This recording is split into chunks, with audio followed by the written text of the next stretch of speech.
Hello, ladies and gentlemen. My name is Daniel Foch, and welcome back to another hopefully consistent monthly market report where I explore the Greater Toronto Area from a data perspective and try and provide a objective view of what's going on in the market. This month especially is going to be pretty damn interesting because prices are going up again. The objectivity from my perspective is important because a lot of people paint me as a bearish individual. And I'm not necessarily. I actually closed on a couple of investment properties in the past few weeks, and there are a few markets in Canada in which I'm extremely bullish on. Just the Greater Toronto Area is not one of them right now. I think it's too credit dependent, and I think it's going to be very responsive to interest rate hikes, which I personally think are going to take a long time to come through the economy, to make their way through the economy. And that credit sensitivity will be realized as that rate hiking cycle rolls over, and it'll lag a little bit. I'm going to start by discussing a piece of news that has been talked about a lot in my industry, which is that CIBC's chief strategist, not their chief economist, predicted that the September 7th Bank of Canada rate hike is going to be the last rate hike. And people in my industry really latched onto that. And a lot of people are now saying, I'm hearing on TikTok that people actually think the Bank of Canada is going to cut. People think that there isn't going to be a rate hike in September. I think it's pretty well written on the wall that there will be a rate hike in September. I think the magnitude or the size of it is what's up for debate. So if you read into this a little bit further, money markets are leaning towards or basically pricing in a rate hike of 75 basis points, with Tiff Macklem again reiterating that they're focused on getting to that neutral range of 2 to 3% inflation, which we're not even close to yet. So we still have a lot of work to do to get monetary policy to properly function and accomplish its goals in the Canadian economy. The other important distinction is that nobody really cares all that much what the Bank of Canada does. What really matters is what the Federal Reserve does, because we can't really trail them too much without causing a problem where we're importing inflation because the Canadian dollar becomes so weak that the cost of bringing in goods makes inflation happen at the border just based on the purchasing power of the Canadian dollar. And right now, the target rate probabilities for the September 21st Fed FOMC meeting are a target rate of 300 to 325 bips, so 3.25%, is being priced in at 57%. And the lower, so 25 bips lower than that basically is a 43% probability. This to me is really what the Bank of Canada is likely looking at, because our announcement schedules are not aligned perfectly. They are going to try and basically forecast and keep parity with what the Fed is doing. So you'll often hear that the Fed is driving the ship, and the reality is that they are. But without further ado, that's just sort of my opinion on the macro. I think that it's important because, again, I've been hearing a lot of realtors talking about how prices are going up. That rates were going to stop happening. Rate cuts were going to start. Rate hikes were going to stop happening. And now all of a sudden we've got month over month increases in price. So if you look at the historical price trend curve for the Greater Toronto Area, this is all transactions here on Treb. I'm just going to blow this up to full screen so you can see it better. We had several months of consecutive declines here, and then from July to August we saw a ever so slight increase.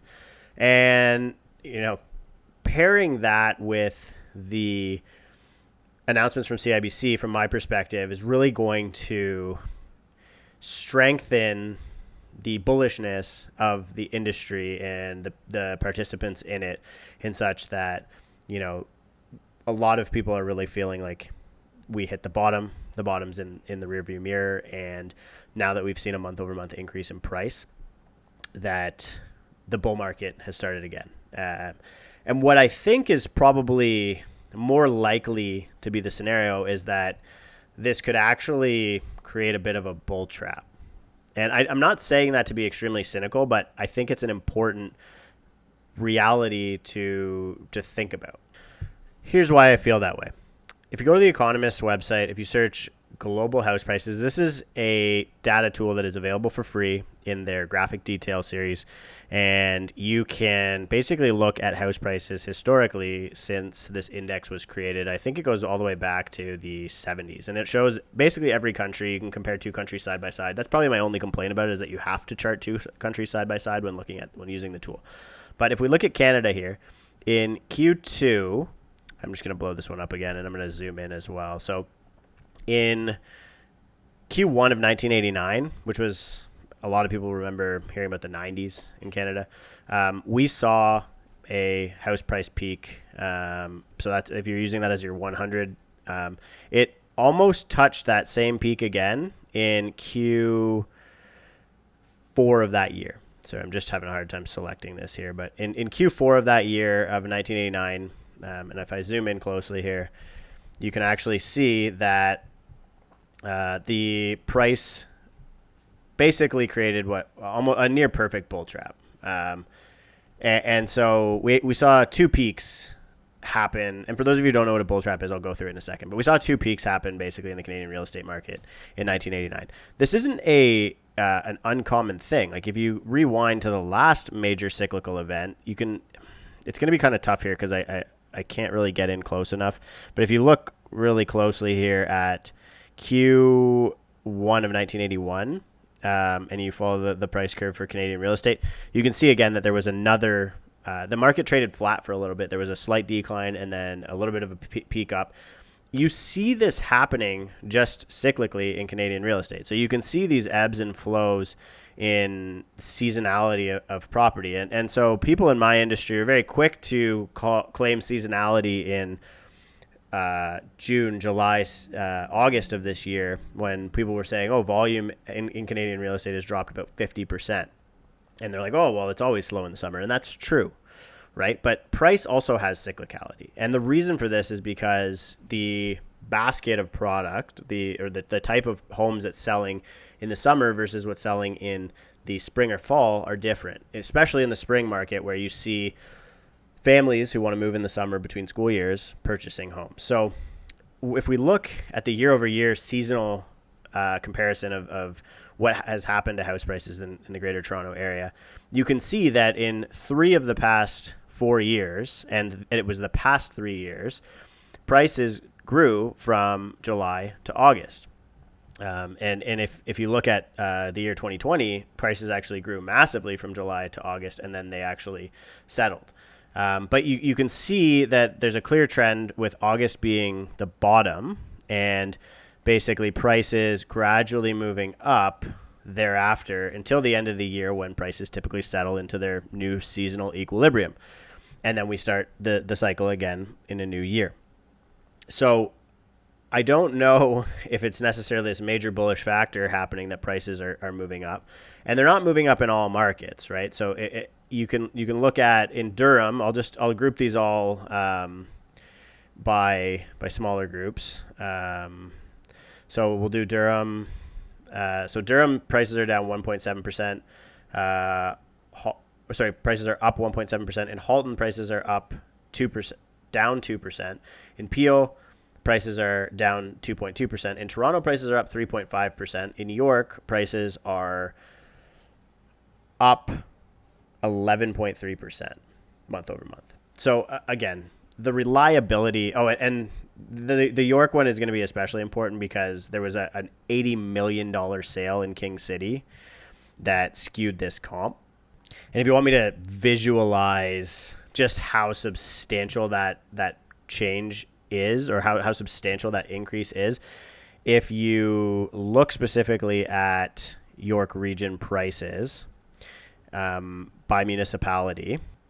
So if we look at all of the transactions in York region that have happened, if this purple line here being Newmarket, you can see, this purple line here being King, you can see the average price in King jumped from, I think, around 1.5 million to $5 million, right? So this is a really good illustration of how much one single sale can skew prices in a low volume market, right? So you'll hear often in the stock market this idea of a low volume pump. What happens on penny stocks that you can actually massively change the price of an asset with very little volume. And this also illustrates the lack of reliability of the average price metric in a lot of cases. So if I were to revise this chart and use the median, then it'll tell a completely different story. And the same thing happens if we look at median prices for all of these different regions. So in York region, prices grew, but they only grew 2.8% in month over month. And every other region now, when you're looking at the median, so if I'm looking here at Toronto, it fell 1.6%. If I'm looking at Peel, it fell 1.5%. If I'm looking at Halton, it fell 3.4%. And if I'm looking at Durham, it was relatively unchanged, but it technically fell by 30 basis points, right? And you can see here, I can go through all of these areas. I don't know if this has a ton of value for people, but maybe I will. So Ajax went down, Brock went down, Clarington went up 4.2%. Oshawa was close to unchanged. Pickering was up 3.7%. Scugog down 6.3%. And that's, again, probably a reflection of seasonality. I don't think you're seeing these massive swings in some of these areas, but people aren't buying cottages or rural property in Scugog and Uxbridge, as an example, both of which were down pretty big month over month. Uxbridge dropping 8.3%, and then Whitby being relatively unchanged. Again, so in these more urban areas that are going to trade a little bit more like a commodity than a luxury good or a cottage market, you're not seeing as much volatility. If we look at Halton, there's a lot of markets here at the granular level, but basically Burlington at the median was down 6.4%. Halton Hills exactly unchanged at the median. And again, this is a good indication of why median is good, because it uses rounder numbers. Milton dropped 1.4%, and then Oakville moved up 3.4%. Same thing if we look at Peel. Peel down 1.5%. Brampton down just shy of 1%, so 70 basis points. Caledon down 6.3%. Mississauga down 3.1%. Toronto, I'm not going to go through every single area in Toronto, but Toronto was down 1.6%. York region up 2.8%. Aurora down 2%. East Gwillimbury up 11.4%. And again, a lot of that is resurrection from volume returning from the summer markets. These are areas these are a lot of areas that recoiled a lot quicker. So you're probably seeing some opportunism rush into the market. I think that we're not at the bottom, but I think we're nearing a bit of a stability area in which basically people are opportunistically purchasing because prices look compelling to them. Georgina, which is one of the ones that fell the most from peak, went up 6.6%. King up 11.7% at the median, not at the average. And Markham up 4.7%. Newmarket down 4.7%. Richmond Hill up 3%. Vaughan up 1%. And Whitchurch-Stouffville, again, one of the ones that was really fell a lot from peak, up 7% month over month.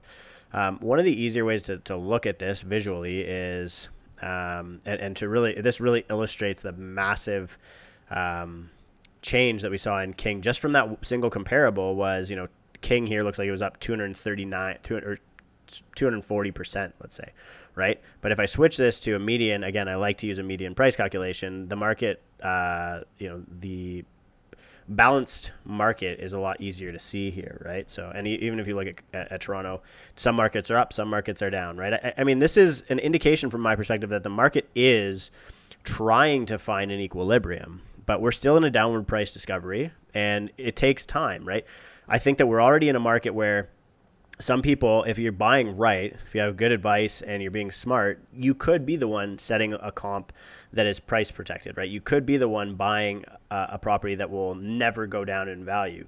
I think those deals are beginning to appear, but I don't think that the broad market is completely looking like an absolute buy from my perspective, right? And I think that distinction is important because, again, real estate is very subjective. On a deal-by-deal basis, there are good transactions out there, but to broadly say the market is great or to broadly say the market is shit is irresponsible for anybody. Like, I try my best not to forecast what the broad market will do. And it's because of this data set here. And even when we were looking at, even if I were to look at certain markets like from February to, to that's the wrong. If I go February 2022 to, you can see everything's down off peak. But if I go to March, if I compare February to March, some markets peak differently, right? So this is, again, the reason that local, there was specialized, so you can see here, there was a couple of markets, from February to March that actually grew. Most of them fell from February to March, but it's important to understand that local geography, what's happening in different markets. This is why agents should specialize in different geographic areas and not try and call what's happening in the broad market. And I've just heard a lot of people talking as though they understand that rate hikes are basically going to cause a bull run, and that rate hikes are over. I don't even know whether or not rate hikes are going to happen or and I research this stuff constantly. So what I do is I look at these probability tables, right? So the probability table for the states, and we don't even really have this being priced in Canada because our financial markets aren't really sophisticated enough. And honestly, nobody in the global markets really gives a shit what's happening in Canada. I'm just going to go back to that York region one where I was just waiting for this chart to load. But basically, you can see that, again, King did grow, but it has fallen still a lot from the peak. And this is looking at York region by municipality on the median. But if I switch that to the average, you can see the massive difference in basically the data point. And this is what's really skewing that. So you have to be careful with what data you're using, right? If people are telling you prices are going up, we'll say, are you using average price or are you using median price, right? And same token, if I'm telling you that prices are going down, right? Because am I using the average price or am I using the median price? It's important that you're getting that distinction, because I'm just going to switch these charts one more time just so you can see how substantial that single comp is and how much it's skewed the average. A couple other things I want to look at here. I think that the sale to list price ratio is incredibly important here. This one's a little bit tough to see. I get a lot of complaints on this graph, but because the yellow is a little bit tough. But sale to list price ratio is still in decline. This graph shows September, but I'll get rid of that. But it is declining into September.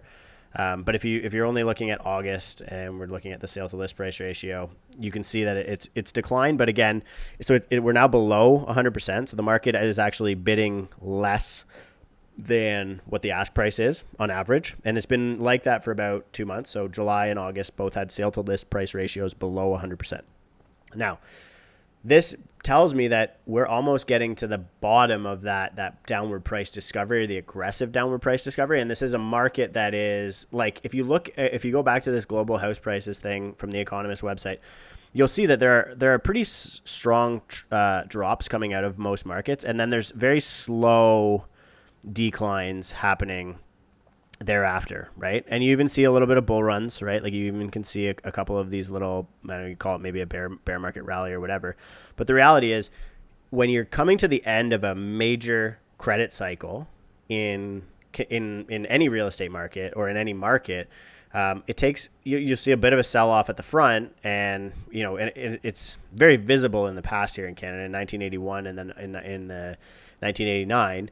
You can see prices drop steeply, and then they kind of just trade sideways for a period of time thereafter, right? And this is eventually going to happen. It kind of started happening in 2017 here in Canada, especially in the Greater Toronto area. And we were going through a rate hiking period, during that period of time, we were basically trading sideways. From 2017, prices dropped in the Greater Toronto area. I guess Toronto is what this report is about. So prices dropped about 20, 30, 40% in some areas of the GTA. And then they kind of just traded sideways. It wasn't basically until COVID started and the global pandemic and basically the monetary policy response dropped interest rates so much that this market ramped up again and prices started to accelerate again. But I think that had COVID not happened, the 2017 probably would have marked the top of our real estate cycle, right? And we would have continued to fall. And again, prices sold off extremely quickly. 2017 prices dropped, let's say 30% from, I think it was like April to August of that year. August was like basically the bottom, right? And then it kind of traded sideways very slowly until monetary policy happened and COVID response and prices started to run. And especially in the Greater Toronto area, because we're seeing a lot of suburbanization of demand. So again, we're at the point where, look, a lot of markets are down off peak on. So if you look at from February to August of 2022, I think Durham is down 28%. Halton is down 28%. Peel is down 22%. Toronto is only down 10%, and York Region is down about 20%, 19.8%. So you can see, again, how all of these areas have sort of come down from February really being a very distinct peak. If we look at August of last year, you can start to get an understanding of whether or not any of these markets are up year over year. You can see a number of markets in Toronto that are up year over year. And again, real estate being a long-term asset, the year-over-year context is what matters. However, it does suck if you buy something and you lose equity right away, right? So use this information to think about, okay, what's happening in different areas, and am I exposing myself to a significant amount of risk based on what's happening to the price and demand trends in that area? So again, broadly, York Region is down just 1% year over year from August 2021 to August 2022. Toronto is up 6.7% year over year in August. Peel is up 2% year over year in August. Halton is down 6% year over year. And Durham is down just shy of 2%. Durham's down 1.7%.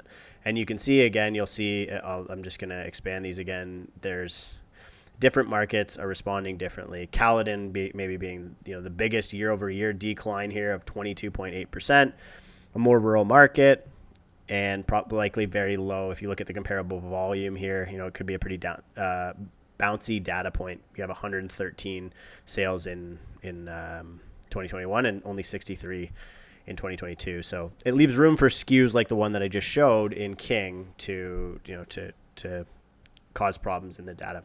Now, interestingly, the last piece I think I'm going to touch on here is volume, the volume side of things. Interestingly, we did see a increase in volume, which is very atypical of August. So, typically, if you look in the past, this is the past 4 years of data, the darkest line here, the bottom line being 2022. Obviously, you can tell that it ends. So in July, we saw 4,700 units sell, which is very, very low. If you look at, you're like a third of, half of what was selling in the years prior. And then the number of units went up to 5136 in August of 2022. However, if you look at the past 3 years, other than this April, basically right here, which is the major outlier, that's April 2020, when you can see obviously that was during the lockdowns. So it took a while. April and May of 2020 are not exceptionally good data points. They're not very helpful for this chart. But if those points weren't there, and there would be a pretty clear cyclicality. And this year, 2022, has kind of broken that cyclicality a little bit. You're seeing basically August actually being an increase in volume. And I would expect that you're going to continue to see a strong volume growth moving into the fall, but I don't think we're ever going to go back to these insane volumes that we saw here in 2019, 2020, and 2021. And the reality is that the Canadian real estate market has been running hot for a very long period of time. And a lot of that has to do with interest rates getting cheaper. And probably the easiest way to visualize that is by just looking at CREA's monthly home sales volume chart, which is posted. If you just Google CREA stats, this is like the first result. It basically just shows you, the 10-year monthly moving average. And you can see basically here that we dropped off heading into the lockdowns, obviously, and then just skyrocketed thereafter, and the market has been running incredibly hot, 25 to 40% hot on the volume side. So 25 to 40% more homes were being sold during the pandemic than present day. And now you can see us correcting below that 10-year average. So a lot of people are talking about this as though, I think price is not going to change nearly as much in the Greater Toronto area. Again, not trying to nationalize the context of this, but in the Greater Toronto area, I think price isn't going to change nearly as much as it has already. I think a lot of like the major velocity and declines is behind us. As we start to see the capital costs decreasing that buying power, sucking that buying power out of the market, prices will kind of trickle down and trade up sideways a little bit. And then eventually when we start seeing the economy recover from and rates start to come down again and sentiment ramp up again in real estate, prices will eventually recover. But volume, and this is where I think realtors really aren't getting the full picture, that we will not, I don't think we'll ever see a market run that hot ever again. And so, I think the comparison that I made was from February. In February on the Toronto Real Estate Board, something like $600 million worth of real estate commissions were made. And in July of the same year, from July last couple of months ago, that number had dropped to like $283 million. So the amount of money to be made in the industry has been halved, basically. And I don't see that really necessarily going back anytime soon. And that's because prices have come down and volume has come down. And I don't see volume. I don't necessarily think for any reason. And we're seeing this on the listing side. Everybody's like, oh, inventory is so tight. It's like, yeah, well, then that's going to keep the market from growing on the volume side. There's not a lot of properties changing hands. I think that those days are behind us. And I will use this to segue to the last little thing that I'm going to talk about is just national prices. So if you just go to the Habitat website, the analyzed benchmark home prices, I'm not going to go much into a national context because I've already been way longer than I want to have taken on this report. But looking at what was happening at a national level, but also the major CMAs in Canada, almost all cities are rolling over now. And I think it's clear that we've sort of we're past the peak of our real estate cycle. I think that things really need to kind of unwind at a national level before we start to see any major recovery happening on a localized level in the GTA or elsewhere. And I'm going to be covering all of the national, so I'll go through all of these national charts here, which use the Korea HPI, which is a little bit less reliable than direct data from real estate boards, but I will cover all of these markets nationally. Korea data comes out on the 15th of each month, so I'm going to try and do these. Right now, Saturday, September 3rd. I'm a couple days late on the Greater Toronto Area report, but I want to start trying to do GTA reports. Basically, I'm aiming for the first Monday of every month. I'll do them on the weekends after the data comes out, and then I'll release them on the first Monday. And nationally, it'll be the first Monday after the 15th when the Korea data comes out. So hopefully you enjoyed this. Whatever the YouTubers are saying, like, comment, subscribe, and all that shit. And if you liked this or if you have any specific questions about what's going on in the market, feel free to leave me a comment below or just send me a DM, give me a call, schedule a call with me on my website. And I'd love to have a conversation with you about Canadian real estate. It's my favorite thing to talk about, as I'm sure you can tell.